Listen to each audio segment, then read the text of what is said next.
Hello and welcome to our viewers all across the globe. This is Arirang News Center. Now we begin on South Korea-Japan diplomatic relations.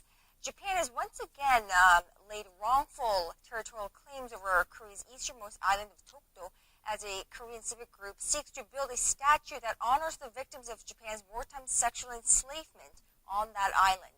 Now, Tokyo's remarks was met with a prompt and strong reaction from Seoul's foreign ministry. They summoned a senior official from the Japanese embassy in South Korea to lodge a powerful complaint and demanded Japan to immediately stop its wrongful claims. Kwon So-ah has our top story tonight. Korea's foreign ministry said it cannot help but deplore once again the Japanese government's continuous wrongful claims on Korea's easternmost Dokdo Island, with the most recent being a comment by Japanese Foreign Minister Fumio Kishida on Tuesday, and summoned an official from the Japanese embassy in Seoul to strongly lodge a complaint. We urge the Japanese government to immediately abandon its futile claim on Dokdo, which is clearly our inherent territory. Kishida asserted that Takeshima, which is the Japanese name referring to Dokdo, is part of Japan's territory after a Korean civic group launched a fundraising drive to build a statue that symbolizes the so-called comfort women, or the victims of Japan's wartime sexual enslavement, on Dokdo itself. This comes on the heels of Japan's recent measures against the installation of a comfort women statue in front of the Japanese consulate in the Korean southeastern city of Busan. Some experts say Kishida's latest remarks shouldn't raise too much concern. All Japan has done is repeat its past claims. There's not much possibility that these will act as an element to worsen bilateral ties. But others are expressing concern that the landmark agreement, as opposed to the breakthrough in bilateral ties it was supposed to represent, seems to be triggering further diplomatic clashes when intertwined with other thorny topics.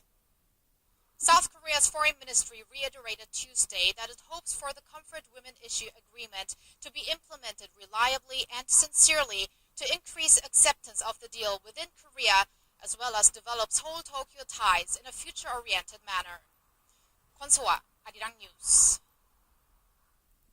Now moving on to the massive power abuse scandal that's engulfed this nation, three figures at the center of the scandal, Choi Soon-sil, the woman at the heart of the drama, her niece, and a former second vice culture minister, appeared for a criminal court hearing today. They're all accused of colluding with one another, but they gave conflicting accounts of the events in question.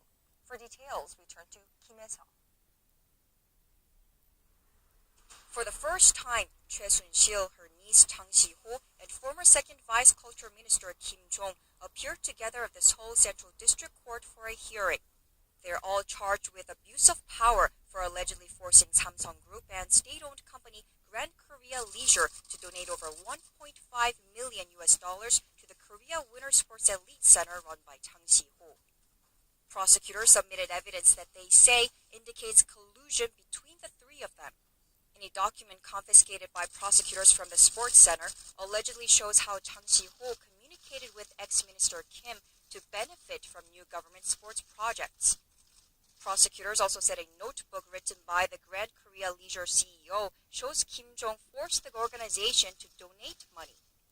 Kim, who has been accused of leaking confidential government documents to Choi Soon-sil, has denied the abuse of power charge, saying he did not force companies to donate money.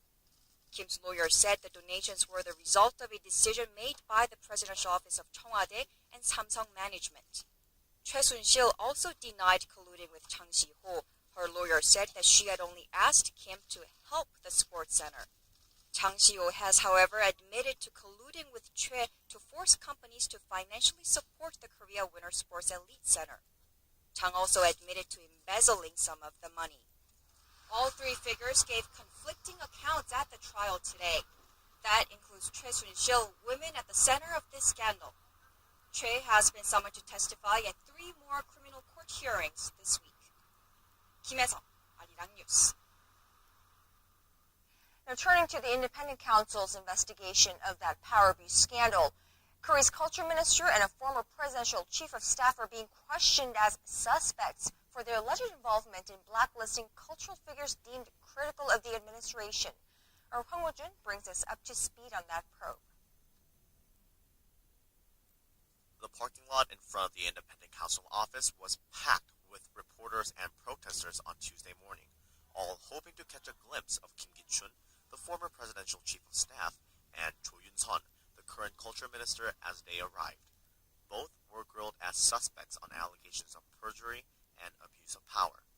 They are suspected of being involved in the creation of a blacklist of about 1,000 cultural figures deemed critical of the government, including author Han Gang, the winner of the Man Booker International Prize in 2016, and filmmaker Park Chan-wook, who won the grand prize at the Cannes Film Festival in 2004.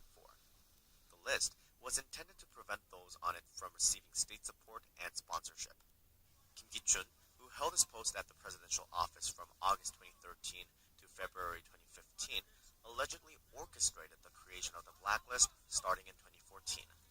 Culture Minister Cho Yun-sun, who previously served as the presidential secretary for political affairs from June 2014 to May 2015, was allegedly in charge of actually generating the list and handing it over to the Culture Ministry. Both have continued to deny the allegations. During the Independent Council's afternoon briefing, spokesperson Lee Kyu-chul said the team is considering in-person interrogations and the possible arrest of both Kim and Cho. We expect to decide whether to request preliminary arrest warrants after our interrogation of Kim Ki-chun and Cho Yun-sun. The Independent Council has previously said blacklisting is a serious constitutional violation that infringes on the freedom of expression. The special team is also investigating whether President Park was involved in the creation of the list. The spokesperson said the team is hoping to question President Park in person by early February at the latest, though he said no specific date has been set yet. Hwang Woo-jun, Arirang News. Now, Korea's Independent Council has requested an arrest warrant for Samsung Electronics Vice Chairman Lee Jae-yong over